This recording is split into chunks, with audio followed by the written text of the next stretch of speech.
언제나 내 편이 되는 투자. 이베스트 투자증권. 안녕하세요. 이베스트 투자증권 염승환입니다. 네, 반갑습니다. 자, 오늘은 이제 주식의 역사에서 그 역사적인 사건들을 좀 다뤄볼 예정인데요. 저희가 이제 지난 시간에 뭐 대공황하고 튤립 버블에 대해서 한번 좀 말씀드렸는데, 자, 오늘 할 내용은 일단 이제 1970년도에 있었던 오일 쇼크하고요. 그 후에 이제 일본의 잃어버린 20년, 그리고 블랙 먼데이, 이제 미국의 증시가 대폭락을 했던 블랙 먼데이까지 한번 그 말씀을 한번 드려보도록 하겠습니다. 자, 오일 쇼크부터 한번 좀 설명을 해드리도록 하겠습니다. 이 오일 쇼크라는 거는 이제 이 사건이 발생하게 된 이제 계기는 1973년도에 제4차 이제 중동 전쟁이 발발을 하게 되거든요. 근데 이제 이 중동 전쟁이 발발을 하게 되면서 이 오펙 회의가 열렸는데, 이때 원유 고시 가격을 17%나 인상한다고 발표를 했습니다. 그리고 매월 원유 생산을 5% 감산시키겠다.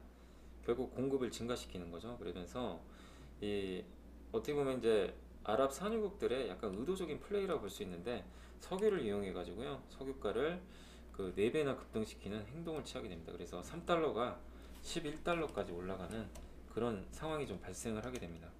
그래서 굉장히 뭐 전 세계 어떤 이 경제에 큰 충격을 주게 됐죠. 뭐 우리 한국 같은 경우는 사실은 자원이 없다 보니까 당연히 이 충격을 고스란히 받을 수밖에 없었습니다. 근데 이때 이제 아랍 산유국이 좀 이런 행동을 취했던 이유 중에 하나는, 일단 물론 원유가를 올리겠다라는 그런 좀 의도가 분명히 있었지만, 이 서방 선진국들이요, 사실은 이스라엘 편을 너무 많이 든 거죠. 예. 그러니까 자기 편을 좀 들어줬으면 좋겠는데, 자꾸 이제 그 이스라엘, 눈에 가시 같은 이스라엘 편을 드니까, 야, 너네 내 말 안 들으면, 우리 편 안 하면 이제 원유로 나 장난쳐서 너네들 힘들게 만들 거야, 뭐 이런 이제 협박을 한 거죠. 그래서 결국 국제 석유 자본, 특히 이제 서방 선진국들이 결국에는 이쪽 그 오펙, 그 친아랍 쪽으로 가게 되는 그런 현상이 발생을 하게 되고요. 또 오펙 같은 경우는 그 전만 해도 국제 석유 자본이 이 원유 가격을 독점을 하고 있었거든요. 근데 이거를 결국 장악을 하게 됩니다. 이 사건을 계기로. 그리고 원유 쇼크는 사실 이제 2차 세계대전 이후로 60년대까지 그 전만 해도 굉장히 안정적인, 특히 미국을 중심으로 해가지고요, 고도 성장이 계속 이어지고 있었는데, 그거를 종언을 시켜버렸습니다. 그리고 스태그플레이션을 초래를 했거든요. 이 스태그플레이션이라는 거는 물가는 올라가는데 경기는 계속 침체를 보이는 굉장히 안 좋은 상황이죠. 그래서 그런 걸 초래를 한 뭐 역사적인 사건이었습니다. 그리고 이제 79년에는 2차 오일 쇼크가 또 발생을 하게 되는데, 그때는 이제 이란 혁명이 또 발생을 하게 됩니다.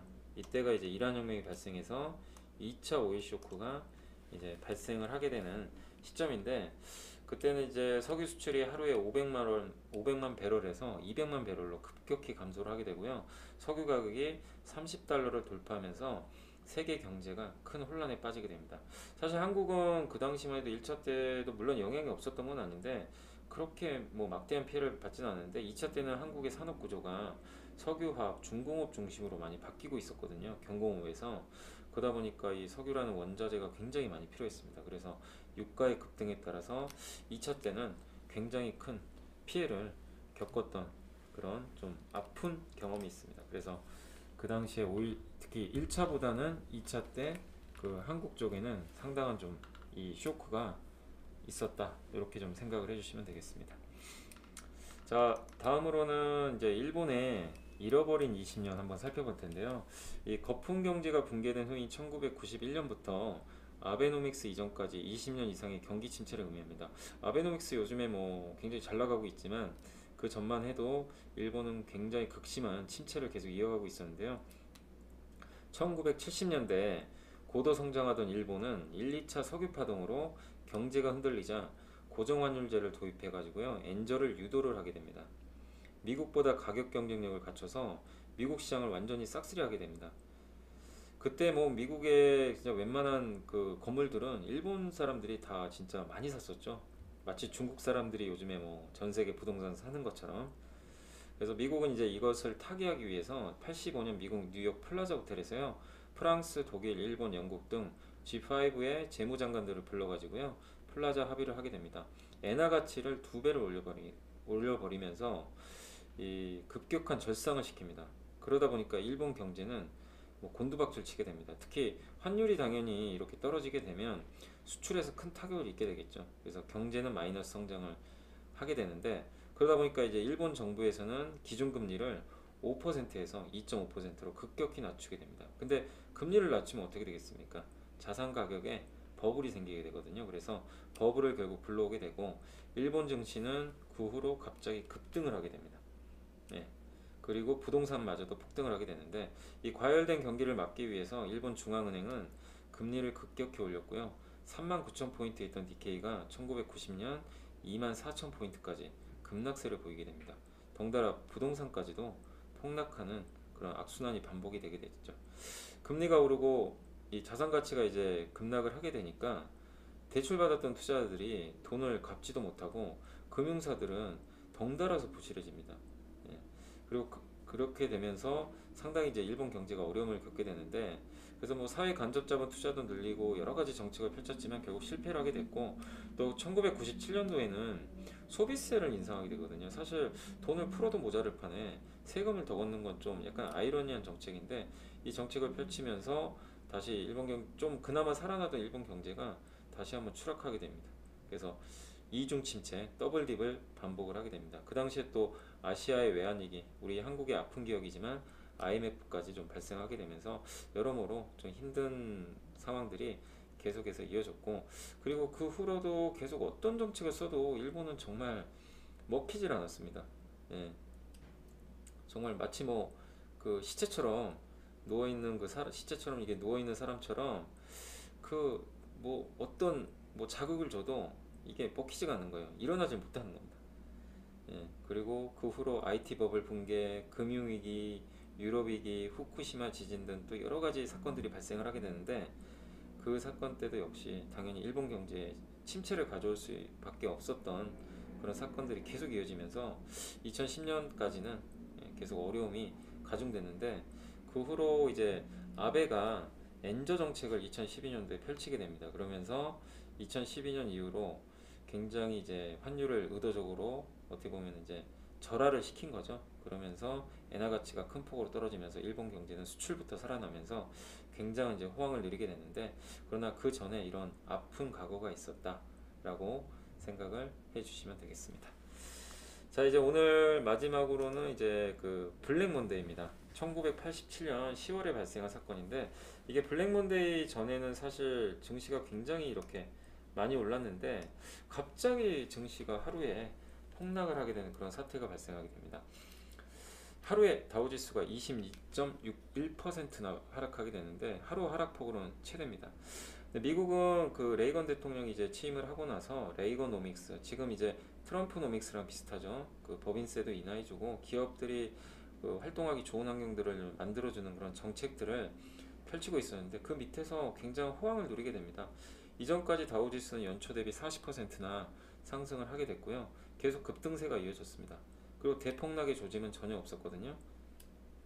근데 어느 날 갑자기 22%의 폭락이 나오게 되는데 매도 잔량은 계속 쌓여만 갔고 그러니까 이유가 없었어요. 특별히 많이 올랐다는 거 말고는 어떤 뭐 경제적인 위축 현상도 없었고 그렇다고 엄청난 버블이라는 뭐 그런 징후도 없었고요. 그래서 매도 잔량은 계속 쌓여갔고 브로커들은 주식 매매 대금도 지불도 못했고요. 재정 파탄으로 죽음을 택한 투자자들도 굉장히 많았습니다.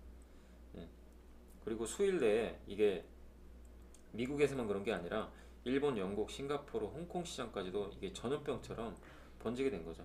그래서 전 세계 시가총액이 무려 2천조 가까이 증발을 하게 됐습니다.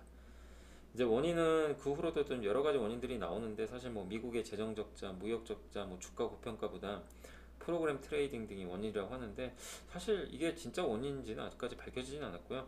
가장 유력한 이제 용의자 중에 하나가 프로그램 트레이딩이라고 하는데 그때 이제 선물 매도가 나오게 되면서 균형 가격이 파괴가 됐고요.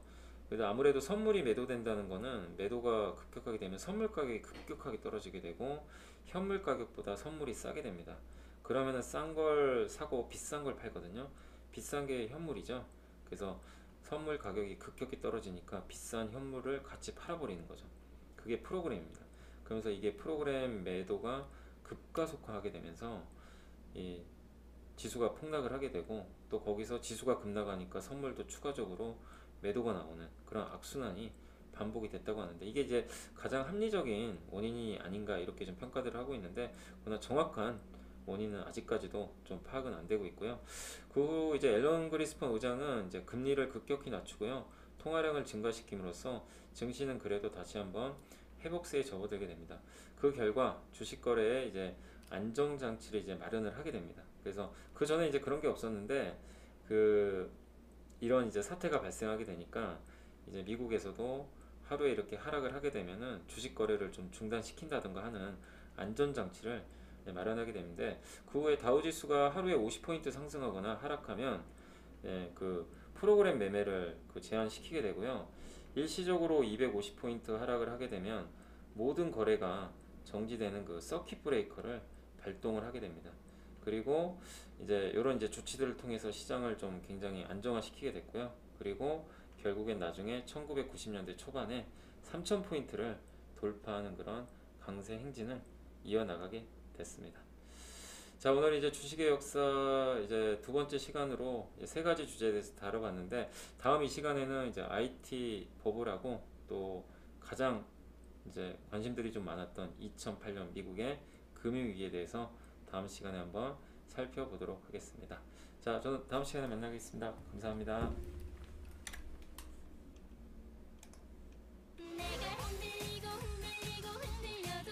지금 이렇게 신나는 음악에도 어깨가 들썩이지 않는 당신은 투자에 뭔가 문제가 있다는 것. 그러니까 이베스트 투자증권으로 가야지.